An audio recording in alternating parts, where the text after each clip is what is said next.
The WNBA is freaking out as Caitlin Clark's tell-all biography explodes to #1 on Amazon, exposing brutal league secrets they never wanted the world to see, and now fans are wondering, how far will the league go to silence the truth before it spirals completely out of control? Caitlin Clark is way more important to the WNBA than Tiger Woods was to men's golf, even though he was huge. And to then see this negativity, like why?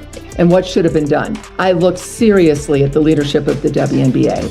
And how could you not be prepared for this moment? You've seen it happening in the Big Ten. You've seen it in Iowa. You see these TV ratings. In a flash, the WNBA is in full-blown crisis mode as Christine Brennan's explosive book Her Game rockets to #1 on Amazon, exposing secrets so damning that league execs are scrambling behind closed doors, desperately trying to contain a PR disaster that's spreading like wildfire. Christine Brennan is one of the best sports writers in the country, has been for a long time.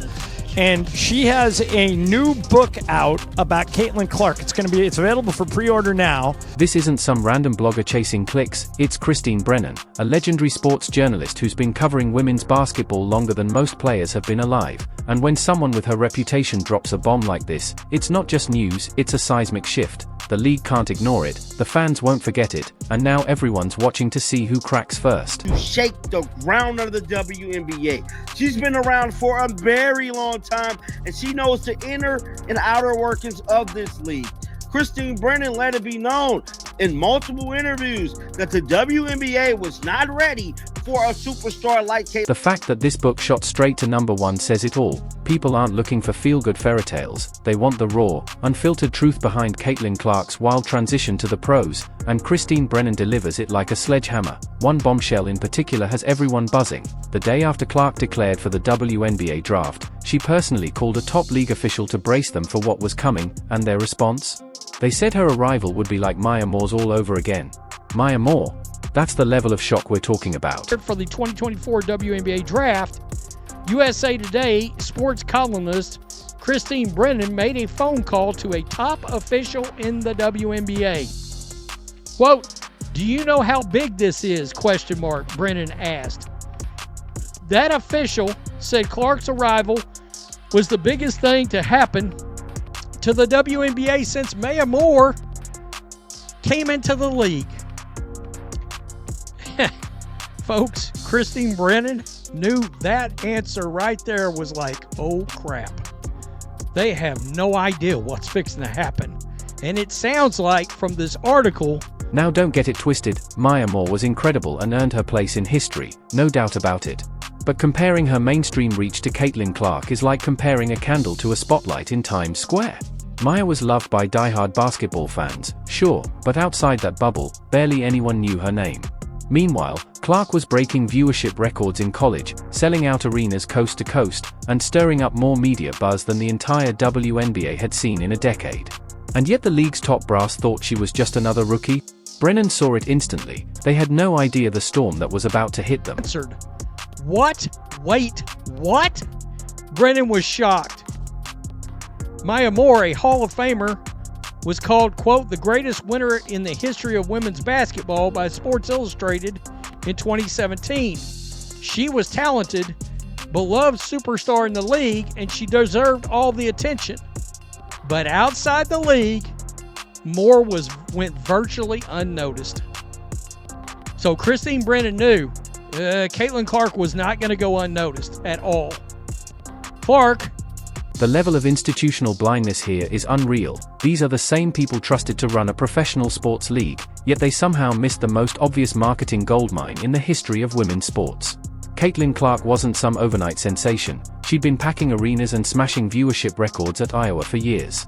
Her rise was louder than a halftime show, lit up in flashing neon signs, and still, the WNBA leadership acted like they were reading the future with their eyes closed. Like everybody else, and I think, guys, that actually helped me understand as a journalist the fascination, because I've covered a lot over my career and been very fortunate to be at Wimbledon's and Super Bowls and Tiger Woods and you name it, I've covered it. And I'm so lucky to have done that. And I found myself fascinated, who is this? And I'm getting text messages from guys who would never have watched a second of women's basketball. Good guys, they want their daughters to play sports. I mean, good people, but just And they're texting, are you there? I'm watching. Are you seeing this performance? And that told me something that I actually was very helpful to be at home watching it versus being on press row talking to a bunch of other journalists, that like, okay, there's something going on in the country here.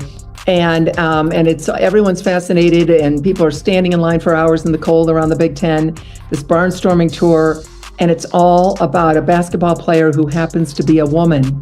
Brennan's book rips the lid off how the WNBA completely fumbled the biggest marketing opportunity in women's sports history. Rather than rolling out the red carpet for Caitlin Clark, they treated her like a random rookie who needed to earn it, ignoring the obvious superstar power right in front of them. Instead of plastering her face on every ad, every promo, every social media campaign, they ran a tone-deaf commercial starring a no-name employee to introduce fans to the WNBA. Clark should have been the face from day one, period, and the result of their clueless strategy? Total chaos. When she played her first preseason game, fans were lined up 2 hours early, parking garages were packed like an NBA playoff night, and 14,000 people showed up like it was a finals matchup, completely overwhelming staff who had months to prepare but still failed miserably. This wasn't just poor planning, it was pure denial, because the league had all the data: her record-breaking college attendance, TV ratings, massive online following, and still, they chose to pretend this would be business as usual, and they got steamrolled by reality. I don't get, Christine, is that in the case of Tiger and in the case of Jordan, the other players and the league around them, in Tiger's case the PGA Tour, realized that a rising tide raises all boats and were incredibly supportive of Tiger and Jordan. With Caitlin, it seems like, for whatever reason, she's polarizing. Like, she's been hit with more flagrant fouls than any player ever this year. They tried to come at you when you were writing a story and said, don't ask questions about why people don't like Caitlin Clark. But I'm going to ask you, Christine, why is she polarizing in your opinion? Why do people not embrace the phenomenon that is Caitlin Clark? It's one of the big points in the book. I deal with all of this, and my research and reporting, because I was perplexed as well. I mean, this is the greatest moment ever for the WNBA. Yep. We wish it happened sooner. Of course we wish it happened sooner. There were amazing players who, as you know, Ramona, both you guys know, were toiling in obscurity, the male-dominated mainstream sports media ignoring them. The level of incompetence exposed in Christine Brennan's book is almost hard to believe. According to Dr. Ryan Brewer's analysis, Caitlin Clark's presence alone generated hundreds of millions in economic impact, numbers so shocking he reran the data multiple times thinking they had to be wrong. We're talking sold-out hotels, packed restaurants, spiked merchandise sales, boosted TV ratings, every corner of the women's basketball economy lit up because of one generational player. And yet, the WNBA leadership nearly fumbled it all due to their own blind arrogance. The book uncovers a deeper cultural flaw within the league. Some officials and players genuinely believed that Clark's mainstream success threatened the authenticity of the WNBA. That kind of backwards, small-minded thinking is exactly why they weren't ready for the storm she brought. Brennan quotes sociologist Harry Edwards, who said the league should have held seminars to prepare players for the fame and pressure Clark would bring, for their own benefit. But instead of embracing the spotlight, the league tossed her into a hostile environment and hoped for the best. Many players saw her not as a rising tide lifting all boats, but as competition in a zero-sum game. Brennan doesn't shy away from the racial and cultural tensions involved either. Clark's fanbase includes millions of people who never cared about women's basketball before, and that kind of sudden attention clashed with the league's existing culture. Instead of addressing this intelligently, the WNBA leadership just pretended it wouldn't happen, and when it did, they were completely unprepared, not for the crowds, not for the money, not for the backlash, and definitely not for the cultural collision. Brennan's book didn't just hit #1 on Amazon because it's well written, it's because it's telling the truth, and now regular people, not just insiders, are waking up to how badly the WNBA fumbled their biggest moment. Caitlin Clark is now in her second season, still breaking records, still dominating headlines, and with every sold-out game, she's reminding the world how clueless the league was. Brennan exposes how the WNBA could have led the global growth of women's basketball, but instead, their dysfunction became the story. Their marketing team had no plan, no vision, no clue how to capitalize on Clark's momentum. Basic things like jersey inventory and TV scheduling were handled like amateur hour. Clark was supposed to be the face of the league, they treated her like a backup player. And when the media turned on her, the league said nothing. They allowed resentment and negativity to fester, instead of protecting their biggest asset. Internal sources warned them.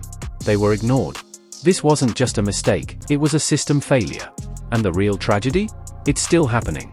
Brennan's book hits harder because it shows how deeply broken the league's mindset is. From missed sponsorships to media silence, from racial politics to strategic failure, this book is a masterclass in what not to do with generational talent. If you're a brand, an investor, a fan, this is your wake-up call. And if the WNBA doesn't change course fast, Caitlin Clark's greatest legacy might not be what she did on the court, but how badly the league mishandled her rise.